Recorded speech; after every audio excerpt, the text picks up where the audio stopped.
Do you agree that there's a lot of divisiveness in the country right now? I love the way that you phrase that question because it's a big question. I don't think there's anything irredeemable about this country. I just think you have to reimagine what she looks like.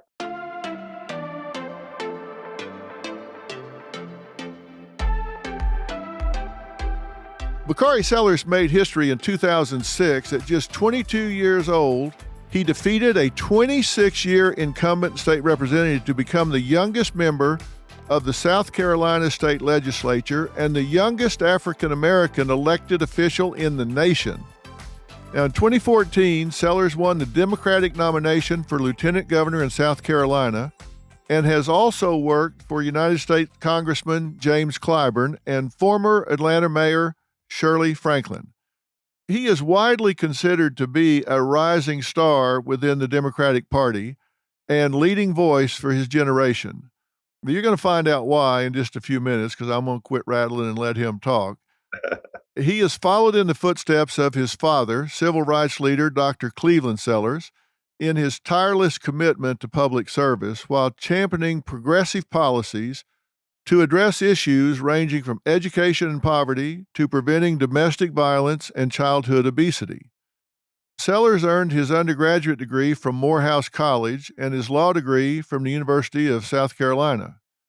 Now, he is the author of the New York Times best-selling book, My Vanishing Country, a memoir which has been described as part memoir, part historical, and cultural analysis, illustrating the lives of America's forgotten Black working-class men and women, and his new book, an inspiring picture book, Who Are Your People?, which is a tribute to the family and community that really helps make us who we are. He has also expanded his audience with the Bakari Sellers podcast, a twice-a-week show, part of the Ringer podcast network that addresses a variety of topics, really, from politics, race, sports, media, the presidential campaign, and really a whole lot more.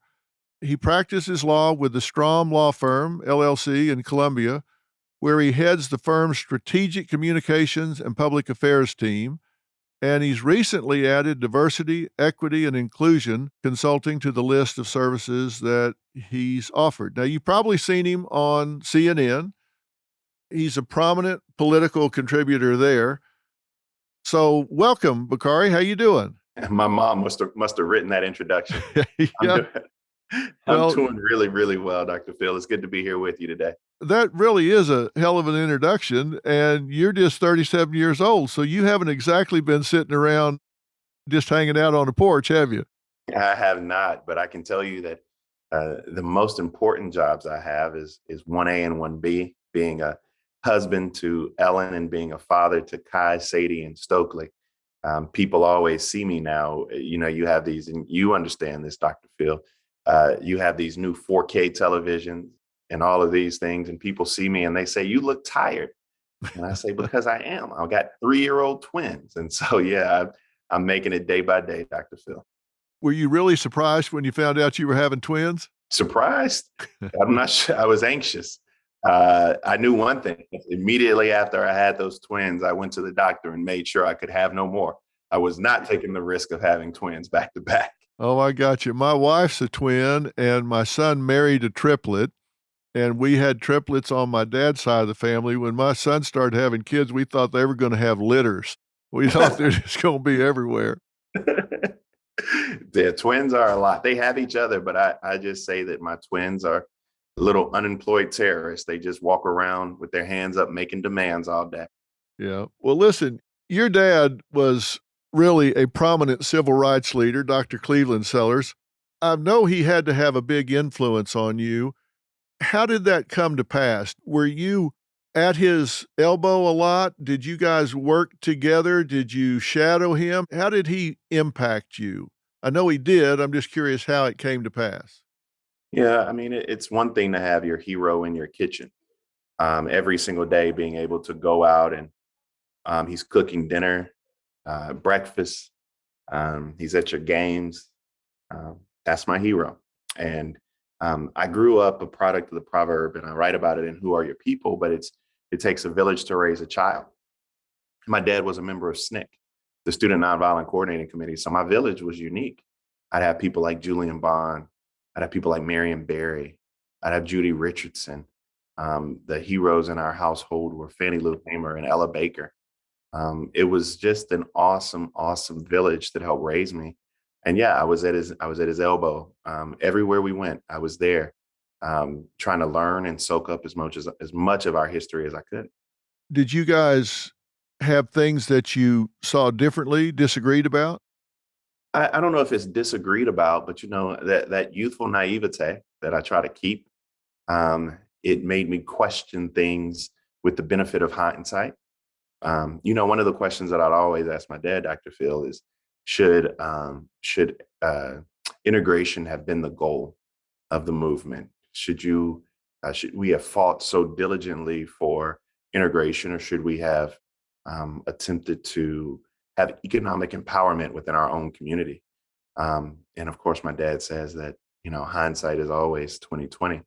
But we would, I would challenge on those things. But in terms of just disagreements, he probably has more disagreements with me than I do with him, as Yeah. as most fathers and sons. Yeah, I suspect that's probably more common. But let me ask you, I believe that there is a high degree of divisiveness in this country right now.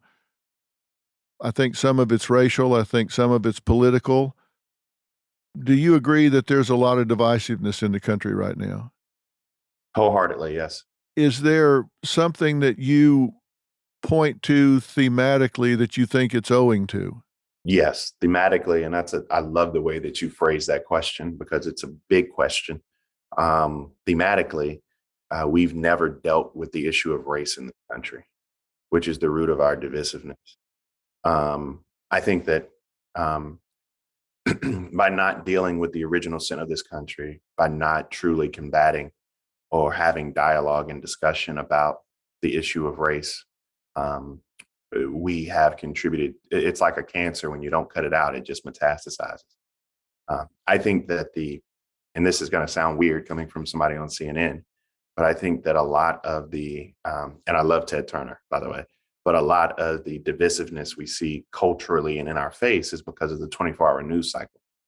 And with this 24-hour news cycle, there's a lot that has to be fit into those 24 hours, which means that you have a lot of crosstalk. You have a lot of people who are you have individuals right now who have news shows, but they don't even, they say don't consider them to be journalists. They are entertainers at that. And so that type of feeling, that 24-hour news cycle with whatever, on top of the issues we have of race, I think is decently combustible. Because I was going to ask you, is it a news cycle anymore? Because I'm much older than you, about twice actually. I really wonder if it is a news cycle because I turn on CNN and it's really hard to trust what I'm hearing because there's so much agenda and so much spin. So I flip over to Fox and it's the same thing, just all spin, all agenda. It's like, do I mix it all up, divide it by two and take the middle? It's hard to know where I can go to find out what really happened. It's hard to find news anymore where somebody doesn't have an agenda that they brought to the desk, and so they're running it through their filter, which I resent, frankly. Yeah, I mean, you posed a really good question. I mean, first, is there a news cycle anymore? To answer the original question, it's my father used to come home, and you are of that generation. Ain't calling you old, just calling you seasoned. And Thank you for that. he would after dinner, he'd sit in a chair and he'd watch the six o'clock local news, and then the 6:30, ABC or CBS or whomever it was, and then the 7 o'clock whatever programming it was, and that was the news cycle over the past 4 or 5 years. It's like been drinking out of a fire hose. There's nothing worse, Dr. Phil, than when you're on TV and you get in your ear a producer saying, the president has just tweeted. We're going to go to that. We're going to put it on the screen and we're going to talk about it. You have no idea what it is. but that became the news. And to your point, I think that there, with the emergence of social media in news, there has been a focus on being first and not being right, which has posed a problem. Everybody wants to be the first to the story, and people don't care necessarily about being right in the story. But I think even more importantly, and one of the things we are doing at CNN is getting back to the journalism, and not the entertainment. I mean, that's our new boss's kind of mantra. I'm excited about it, and we'll see what happens. I get paid to tell my truth, and so I'm not a journalist. I tell folk that all the time. I'm a commentator, and I will tell you the truth as Bakari sees it, and that's the best I can do. But you don't masquerade or wrap what you're saying up as news. You're saying, I am a commentator. I have a point of view. I'm going to tell you my point of view. And so you're transparent about it. Correct. Very much so. And I think that there's a balance. We've always had that balance. There's somebody else on there with a alternative background, a different point of view, at least somebody in the middle. But what you're talking about, and one of the things we do well, I mean, just recently, whether or not it's the war, or whether or not it's a school shooting, is we do cover those stories extremely well. Because I think that, and I don't want to be presumptuous or assume, but I'm pretty sure that when somebody tells you there's been a school shooting, which happens unfortunately more than it should, which is a part of our American fabric, I mean, you turn to CNN and you see and you watch and you try to glean what happens from there. But yeah, all media needs to do a better job of day in and day out covering the news. I won't disagree with you. It really bothers me when I see even something like tragically happened in Uvalde, where we had 19 students killed, 2 teachers, and then recently one of the teachers' husbands died of a heart attack, maybe related. I can imagine with the stress. I'm watching that. I don't even know which channel it was, but I start hearing people from both sides of the aisle using it to politicize issues of gun control and whether the governor of the state is doing enough of this or enough of that. There's time for that. But in the meantime, we've got people down there that are really hurting and need resources and help. And it just really is offensive to my sensibilities to see people getting up on their hind legs and running an agenda on top of that. I hate to see that.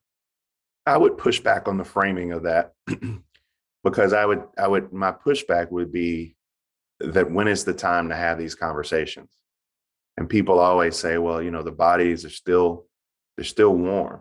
And as someone who lived through a mass shooting, you know, one of my good friends, I write about it, Clemente Pinckney, was the pastor at Mother Emanuel AME Church, and you know, him along with 8 others. I mean, they like in Buffalo. I would just say you know, Dylan Roof took the best of us. He walked into a church doing Bible study and shot 9 people.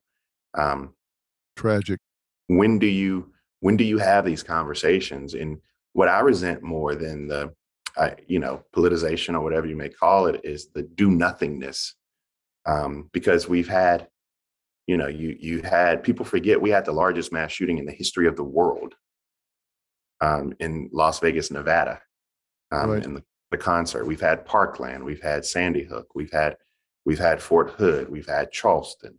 I mean, the list of mass shootings, school shootings goes on and on and on. And so I understand the space needed to grieve. I mean, we're still grieving in Charleston, and it happened in 2015. But what frustrates me more is the do nothingness of our quote unquote leaders on both sides of the aisle. Well, I agree that nothing has been done, and this is a matter of coming up with a model of prevention, not intervention. But I'll push back on your pushback and say people deserve their space in that moment. Let's at least give them center stage and space, because as you point out, what's been done?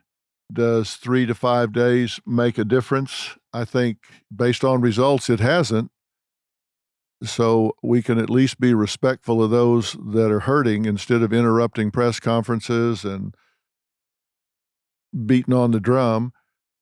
How about instead we actually get some meaningful legislation? We actually get a plan of prevention that should 100% be bipartisan.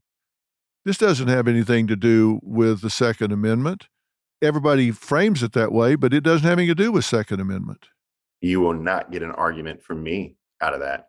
I'm a concealed weapons permit holder. I'm a Democrat from South Carolina, which doesn't make me the most liberal Democrat in the world. I got my CWP. I was in a class with Nikki Haley, of all people, one of my good friends who were actually from the same small county in Bamberg, South Carolina. And so I get all of that. I understand it, and it should be. But you have to have something to get 60 votes. And I'm going to be extremely blunt with you, Dr. Phil, and I think that's why people, whether or not people like me or not, I think they always respect my truth.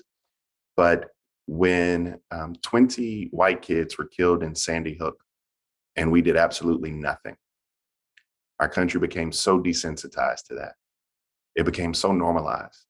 When we did nothing after Sandy Hook, I was completely jaded by the thoughts that anything would happen in the future. And so I was speaking to a colleague today at CNN, and I said, it's very difficult to be a new parent. My 16-year-old is my stepchild, and my 3-year-olds, of course, are mine. But it's very difficult to go through this phase of sending your kid to school because you know it's going to happen again. Your prayer has to be that it doesn't happen to your children. And that is an anxiety-inducing moment.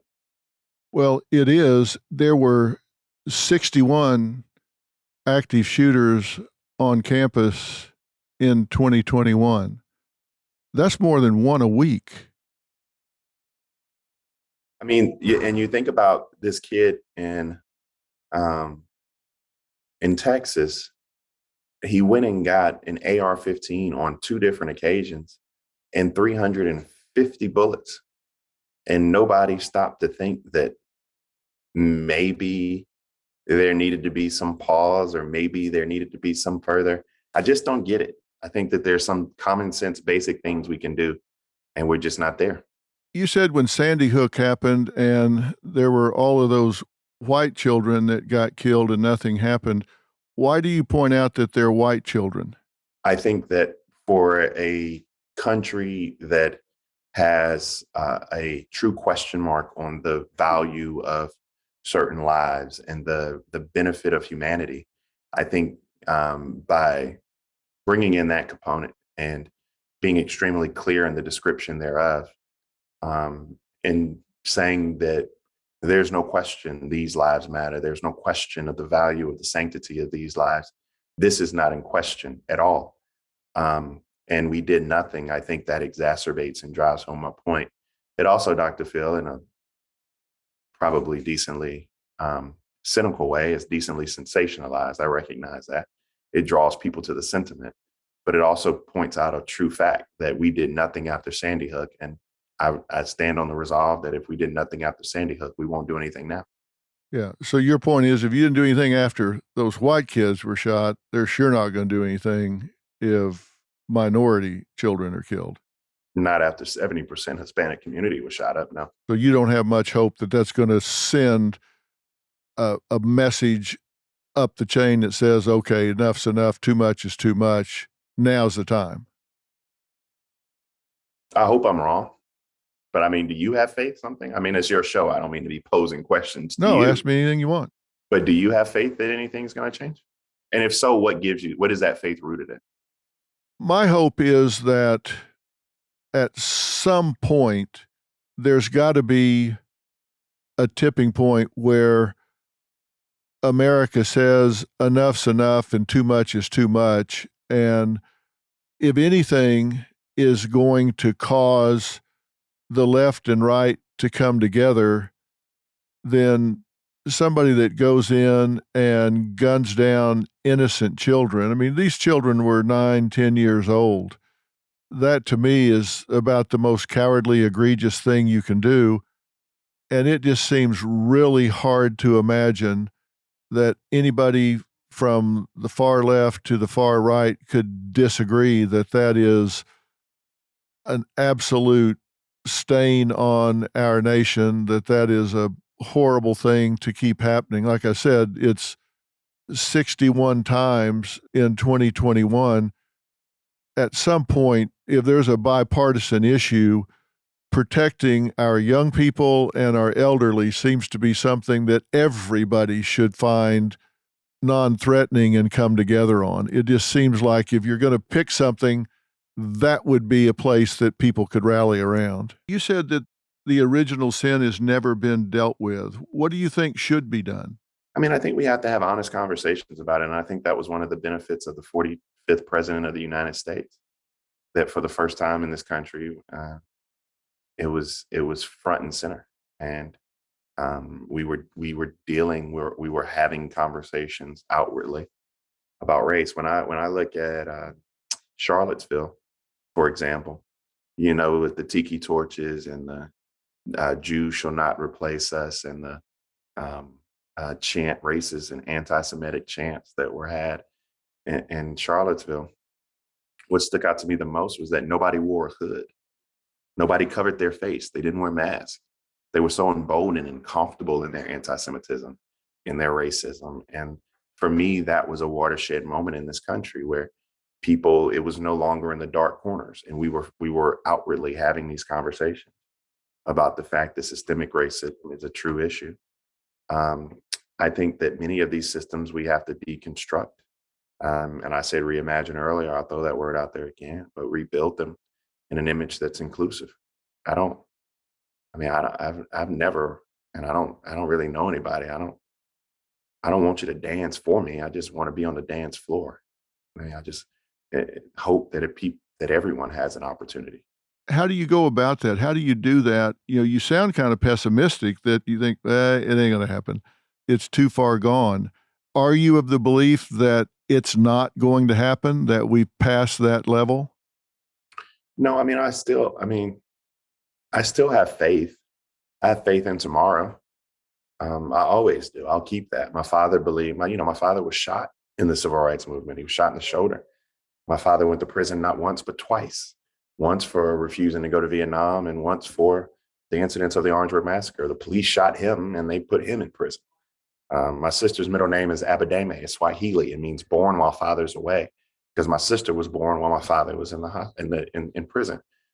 And my dad, and the reason I say there's nothing irredeemable about this country is my dad could have lashed out with righteous anger. But instead, he believed, like Abraham Lincoln believed, in the better angels of our nature. I think, to answer your question specifically, though, there's no such thing as rising tide lifts all boats. I think there has to be, specific policy proposals that deal with issues of race in this country and address specific problems. People say rising tide lifts all boats. Well, what if you have a dinghy? What if you ain't got no boat at all? What if you got a surfboard with a hole in it? Everybody doesn't have the opportunity to rise with the tide. And so I'm just a firm believer that we just have to make sure that we create that equity and create that opportunity. Give me an example of what you would implement as a core policy that would start creating what you're looking for. First of all, let's start with public education. We can go from public education to affordable housing, to water. There are 100 cities in these United States that have less potable water than Flint, Michigan. We can go to a criminal justice system that are in tatters. But in this country, Dr. Phil, you are punished because of the zip code that you're born into. That's just a fact. And schools are funded on a three-legged system. You have federal funding, you have state funding, you have local funding. It's a three-legged stool. And so, if you're in a poor community, oftentimes dating back to Brown versus the Board of Education, where Chief Justice Warren said that segregation causes a sense of inferiority by placing children in environments not conducive to learning. These communities are many times Black and brown communities. And instead of creating new systems of streams of revenue to pump into these areas, whether or not it's gaming, whether or not it's marijuana, being creative or inventive, whether or not it's creating a tax base to woo the next, Revlon or Tesla to your community. many times these areas remain stagnant. And, you know, I, I don't know if you read Friedman, Dr. Phil, but not a big Friedman fan, but he wrote The World is Flat. I agree. I'm not like Kyrie Irving crazy. Like, you're not going to fall off the edge, but yet the world is flat because we are now competing with kids. If you graduate in South Carolina, you're now competing with kids who graduate around the world. And we are not preparing our particularly Black children for a 21st century global economy. And so, yes, I would have a policy proposal that directly infuses cash into these areas through innovation, progressive ideals, so that these kids have the resources to learn and compete. What do you think about these situations now where there are neighborhoods that are high crime, low tax base, low industry opportunities? How do we get those kids out of there to get the kind of opportunities that they need to have a chance, to have a shot, to not get up the ladder, but even get on the ladder? To even have a ladder, right? Yeah. The question is, I mean, we have to address the underlying systemic reasons that we have these communities in the first place. The proliferation of guns. People talk about Chicago often. And I always say that, the reason there's so many guns in Chicago is because Indiana has terrible gun laws. That's where the guns come from. They come from an hour away, 45 minutes away in Indiana. But also, we have to invest in these communities. You have to have summer lunch programs, summer job programs. You have to have after school programs. You have to have resources. In many of these communities, many of these communities, Black fathers are not in the homes due to mass incarceration. You have, for a very long period of time, Dr. Phil, and you know this better than I, so I dare not step into your bailiwick, but crack in this country was seen to be a crime. They treated it as a crime. And opioid addiction is treated as a public health outcry. And so I think that, we have to examine the way that we adjudicate these crimes, that we treat these crimes. We have to examine the resources and outlets. One of the things I did in my district was I built a library. People laugh at me. They're like, that was the best thing you did? I was like, yeah, because right now in Denmark, kids can go there and they can have after school programs. They can have summer programs. People go there to get access to Wi-Fi. It's a very, very real thing. And just being innovative and thinking about what your community needs and trying to meet those goals is what we need more of. People want to run the TV. They want to be a part of a clique or whatever and say the most outrageous things. And nobody wants to work and get it done anymore. There's interestingly a lot of research about violence, gun violence in particular, as I'm sure you know, it clusters. There are even microclusters. It clusters into neighborhoods, and even within a neighborhood, it clusters into specific blocks within a neighborhood. Empirical evidence has shown that if you focus on that microcluster in a neighborhood and you go into those that are committing that violence, you actually sit down with those wrongdoers and say, okay, look, we know who's doing this. We know it's you. We may not have enough to arrest you right now, but we know that it's you, and we want to offer you an alternative. We want to provide you with a ladder and with a way to change this and alter this, to give you a way to get out of this situation. That the results are pretty astounding in terms of the number of these violent individuals that choose a different path. They choose to seize that opportunity, choose that education, choose whether it's occupational education or school or whatever, that they actually embrace that and get themselves out of that situation if somebody's willing to do that with them and for them. It's just a matter of focusing on those micro clusters to really change the face of that community. And you're preaching to the choir. I wholeheartedly agree, but it takes that focus. It takes the resources. It takes the opportunity. Just giving people an opportunity. You'll be surprised. They're having a certain level of expectation for them. You'll be surprised. We get caught up in stigmas. Dr. Phil, one of the things I always tell folk, and it flusters them a little bit, I was like, there's no such thing as black on black crime. That's like not a real thing. It's a sociological myth. To your point, we live in highly segregated communities. And because we live in these highly segregated communities, people are more prone and apt to commit crimes against people that they're in those clusters with. And so 90% of all black folk who are killed by black folk. But 90% of all white people who are killed by white folk. And it's because of these clusters. It's because of these highly segregated communities that we live in. And my only point in saying that is that if we focus on the things that are real and not these highly divisive rhetorical analysis going all the way back to the beginning of our conversation that we throw out there on cable news and deal with the substance, as you just said, we'd have much stronger, healthier, and better communities. Yeah. And I think where a lot of people are lost in the debate, in the argument, in the joining of the solution is that difference between give a man some fish he'll eat tonight, teach him to fish he'll eat the rest of his life. It's not about just giving individuals money as opposed to taking those funds and empowering them to create a different standard of living for the rest of their life. And I think that's where a lot of people that I've talked to differ in saying, well, you can take them out of poverty by making these funds available. They question whether that is a patch or a solution, but they don't push back so much on saying if that money is spent on alternatives and education and giving them a different path, I don't find as much resistance to that as I do the other. No, I mean, in these communities, you talk about things like midnight basketball. And this is gonna blow your mind. The Kaiser Foundation really recently did some studies. It was either Kaiser or Kellogg.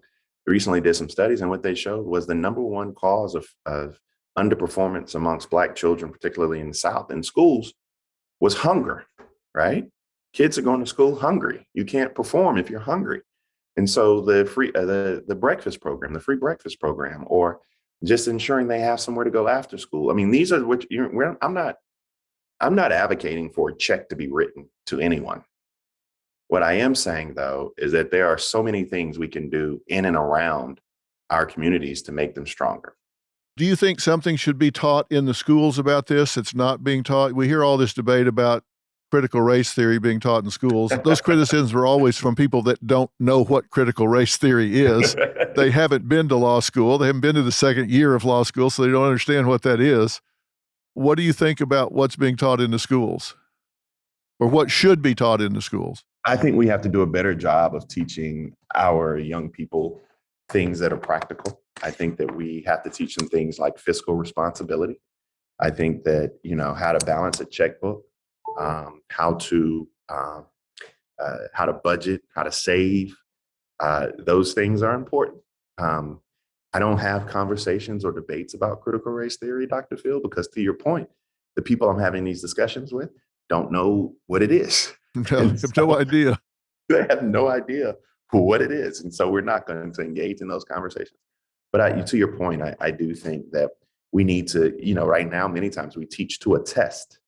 And I think we need to teach to life. And I think we need to make sure that we're giving young people the kind of the tools to succeed in this new 21st century global economy.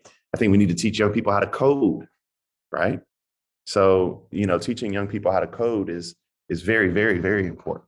And that's what I wrote in that op-ed piece. I said, these universities and the leagues owe it to these young athletes who have demonstrated they are disciplined, who have demonstrated they are committed.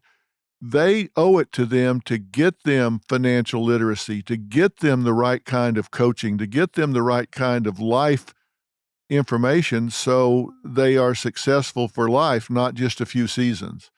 I hope it gets attention, because I think now that they're doing this, letting them earn money off of their name and stuff in college, what a great time to say, okay, do this, but get into a financial management course and learn what this is all about. It'll make all the difference in the world. And learn how to stay out of trouble.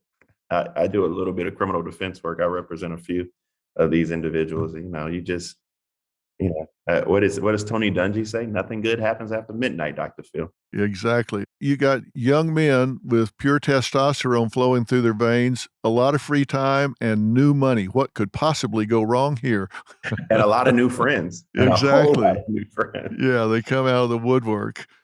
Well, listen, I think you and I could sit down and figure out a whole lot of stuff. I, I think we could too. I think we need more. Like I said, we need more good people. So in the establishment, in these halls of Congress, and I'm only 37, and I may sound pessimistic or jaded, but I can tell you that I'm really hurt after the last couple of weeks, after Buffalo, after Yeah. this recent school shooting. I mean, I see the crush of inflation on people. I see, and we're still in the middle of a war, right? Yeah. People are committing war crimes, right? I think about the family of Brittany Griner all the time, Dr. Phil. I think about what she's going through, and it's just, I'm hopeful, but my tone is probably pessimistic because this is just a kind of weird time that we're in. Well, that's not how you usually are, that's for sure. And it's not what's reflected in your book, Who Are Your People? We've had it up on the table here. I'm sure this is categorized as a children's book. It's one of those things that I think is written at different levels. It is a children's book. Your child can certainly comprehend this. But I have to tell you, the second time I read this, I sat down on the couch with Robin. Robin's my wife, as you probably know. We've been married 45 years. And I said, read through this with me. I've read it, but read through it with me. We both agreed. I think some of the best messages that come through are really kind of elegant messages that are very simplistic. The best scientific equations and solutions are the ones that are most simple, have the fewest moving parts. This is a great children's book, Bakari, but it's also a great reminder of family value and family pride.